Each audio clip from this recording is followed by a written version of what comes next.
How to use a balloon sizer. This is basically what you will need for the tutorial. We have here our balloon sizer and it's very simple to use. It stands up and it shows you the dimensions of the balloon in inches. So there's many different sizes you can choose from, and we're gonna just show you how to use some of them. We'll start off with the 5-inch balloon, and we want to get it to exactly 5 inches.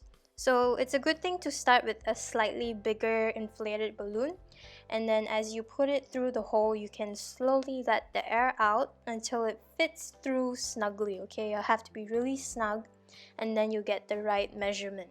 So we're tying up ours and we're trying with another balloon, and it fits well, so we tie it up and check to see if it's similar, and it is. So this is really good, especially when you want to have balloon columns, arches, to have similar size balloons. Now we're going to do a 9-inch diameter, and we're just inflating our balloon with normal air pump. This one fit through well, and we're just tying it up and continuing with the next balloon. So just pump it up and just slowly fit it through, and if it fits through really snugly, then you've got the right measurement. So again, this is very simple to use. It makes it much easier to get all your balloons to be the exact same size. So be sure to get your own.